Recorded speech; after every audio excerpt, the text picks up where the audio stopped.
Shalom, salam sejahtera.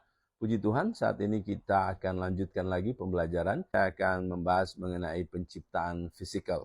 Nah, mungkin kamu akan tertanya-tanya macam mana, adakah penciptaan roh sudah habis? Memang masih ada satu poin lagi, yaitu macam mana dengan roh-roh yang merasuk manusia. Saya akan kembali ke sana selepas siri membahas mengenai penciptaan fisikal selesai. Nah, saudara, mari sebelum kita akan masuk pada material 13, saya ingin ulang kaji sedikit mengenai poin-poin yang sudah saya bahas mengenai malaikat. Saudara tahu malaikat adalah makhluk roh yang Allah ciptakan pada hari di mana dia menciptakan langit, ya. Itu sebabnya mereka dikatakan bala tentara langit.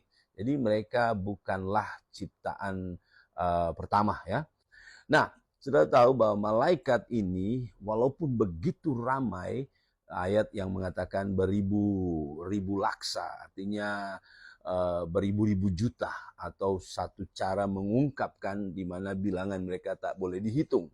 Dikatakan bahwa ada dua nama dari malaikat yang disebut di Alkitab, yaitu Mikael dan Gabriel. Nah, ingat, mereka ciptaan Allah dan diciptakan pada waktu Allah menciptakan langit, ya. Nah, mereka adalah utusan-utusan Allah, pesuruh Allah. Mereka duduk di surga. Oleh itu kita tengok bahwa mereka memiliki powerful yang dahsyat, di mana mereka datang di dunia tak memerlukan pesawat, kapal terbang, supersonik, tidak perlu. Mereka dengan power mereka sendiri. Namun yang menarik, mereka bukan omnipresent, atau mereka tidak ada di dua tempat saja dalam masa yang bersamaan, ya, bukan. Tetapi mereka luar biasa, ya. Dan bayangkan pemilik dari mereka ini betapa luar biasanya, memiliki askar-askar yang tangguh, yang sempurna, yang bergerak begitu pantas dan dalam jumlah yang tak terhitung. Wah, luar biasa. Betapa dahsyatnya pencipta mereka. Oke, sekarang kita akan lanjutkan tentang MEK 13, kiranya pembelajaran di siri ini pula dapat menjadi berkat bagi kalian. Ingatlah, kita tengah membina asas, dan bukan hanya membina asas, tetapi membina asas yang kukuh. Oke, ya, baik, saya present dulu. Dalam buku Kejadian, kita melihat catatan 1-5.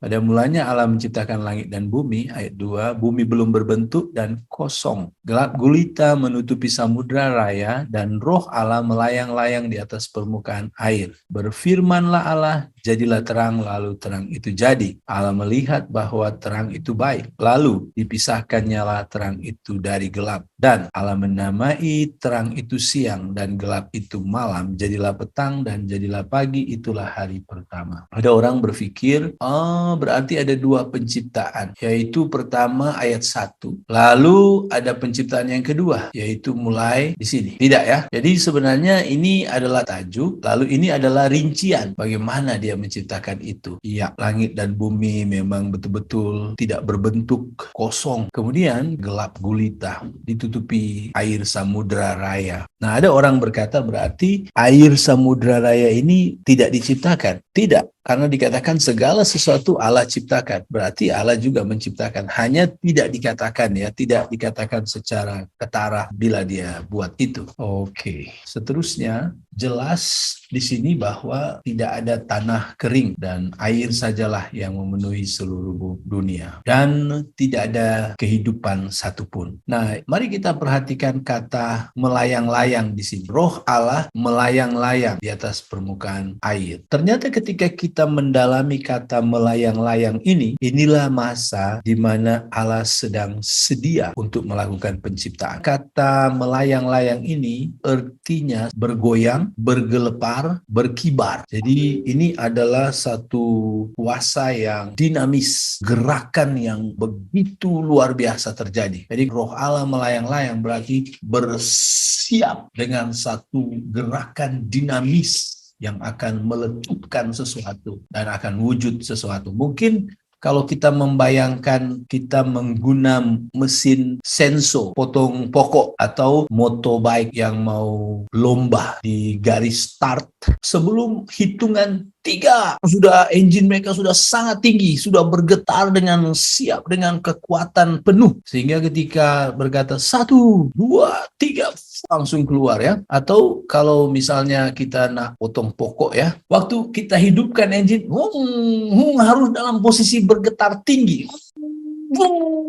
Langsung dia terpotong. Begitu ya. Jadi ini sebenarnya maksudnya ketika dikatakan Roh Allah melayang-layang, Roh Allah bergetar dengan begitu power, sudah sedia untuk melakukan ciptaan. Nah, di sini kita lihat bahwa dalam penciptaan 3 pribadi Allah terlibat di sana, baik Allah Bapa, Allah Roh, dan Allah Firman atau Logos aktif di dalam penciptaan. Nah, hari pertama Kejadian 1 ayat 3-5 di sini ternyata yang dicipta adalah terang. Allah mencipta cahaya, terang. Nah, saudara, ini bukan terang daripada matahari, bulan, bintang-bintang, bukan. Sebab matahari, bulan, dan bintang-bintang belum ada